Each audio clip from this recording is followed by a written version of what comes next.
Mars for Martian. Ted Randall opened the jets, and the space blaster took off from Marsuma. A space blaster was a meteor destroyer.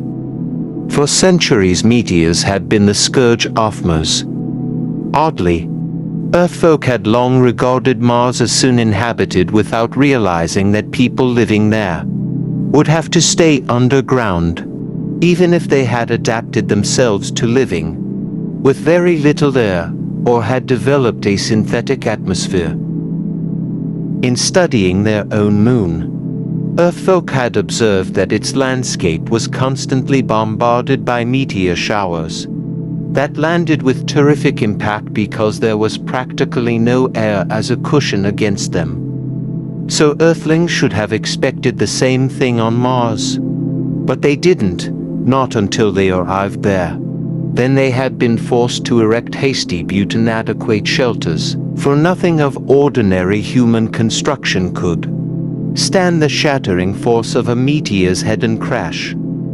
The Earthfolk developed glancers and other devices to brush off the meteor barrages. What with the gravity of Mars being so much less than Earth, they were partially successful. But the surface of Mars still wasn't habitable. It was as bad as living in a perpetual hurricane or a continuous earthquake.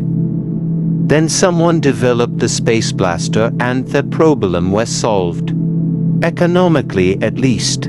The space blaster was a sizable rocket ship, loaded with NTN, the short name for Novothexanen, a super explosive which was illegal to explode within 1,000 miles of either of Mars' tiny moons for fear knocking them off their orbits. But you had to score a hit squarely in the series. Otherwise, it merely chopped a chunk from the meteor stream or diverted it to from destruction, only to wreak havoc upon red desert boom town like Crimsonia. There was only one way to sear such a hit. That was to make the space blaster, otherwise, the meteor destroyer, a guided missile. There was only one way to guide such a missile. That was to have someone pilot right to its target. No one had regarded this as a popular sport. In fact, no one had even attempted it. Until the invention of the reverse step rocket. This was a tiny spacecraft set inside the big space blaster but pointed back the other way, almost like a rear chamber or compartment. You stepped in there, pulled the lever, and scooted home ahead of the space burst. That was all.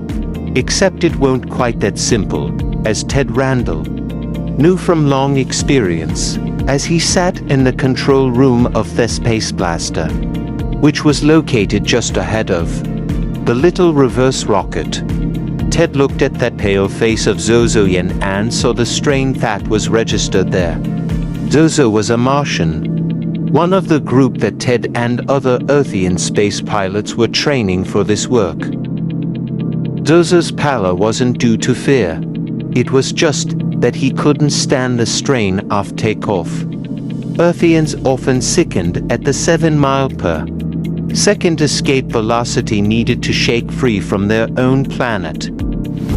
So it wasn't surprising that Martians would go woozy at the 3 and a fraction miles per second that took them out of their own world.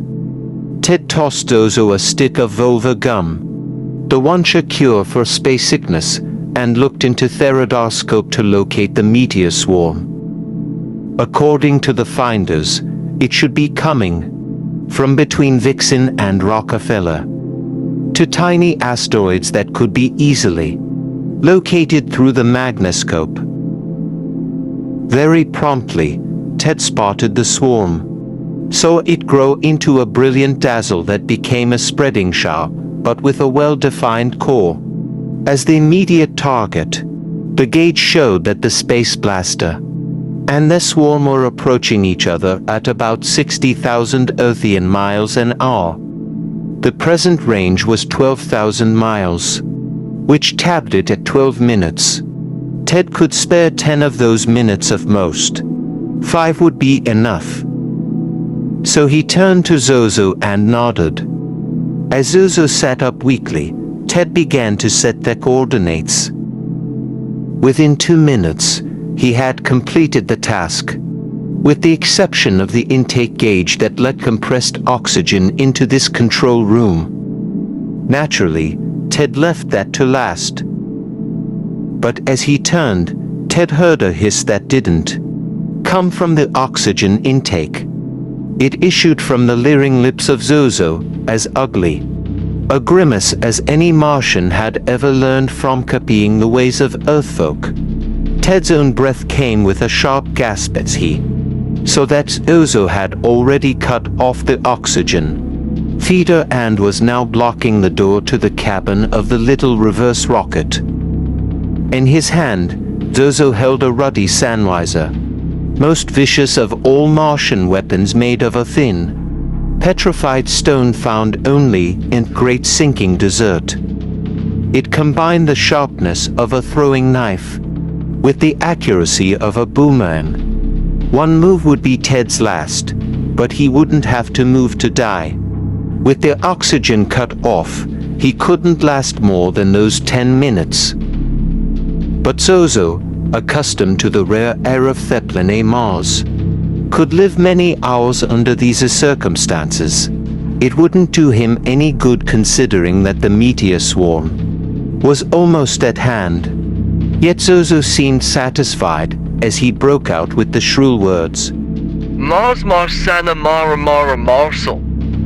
Mars for the Martians always and only. Translated Ted.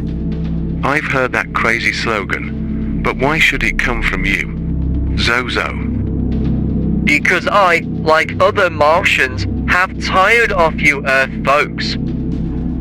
Declared Zozo. That is why I wanted to become a space blaster. It doesn't make sense. Argued Ted. Look at the benefits we've given you, the space blaster itself. For instance.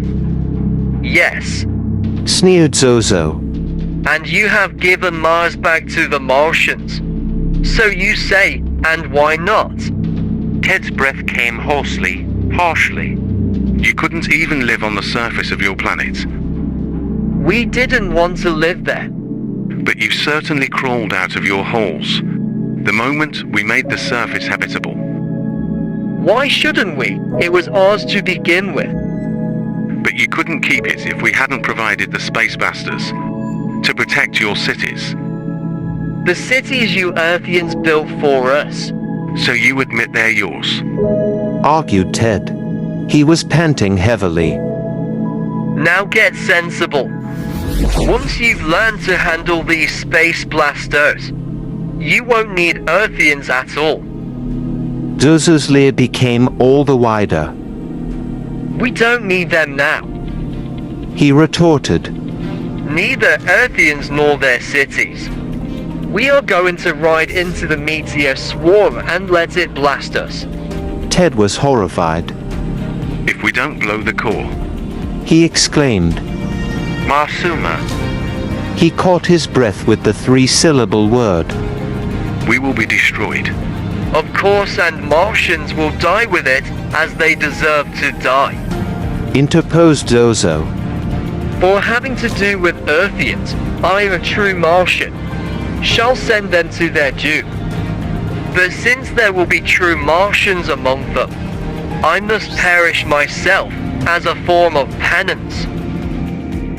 Zozo's mind was made up, no doubt about it. Ted made up a slight move forward, then dropped back, breathless, as he saw Zozo's hand tighten for the throw. That sand whizzer was too deadly. Ted could only wait, and wait. His breath coming with gasps, as the thought thrummed through his mind. Wait for a break. Then it came, the thing that Ted hoped for.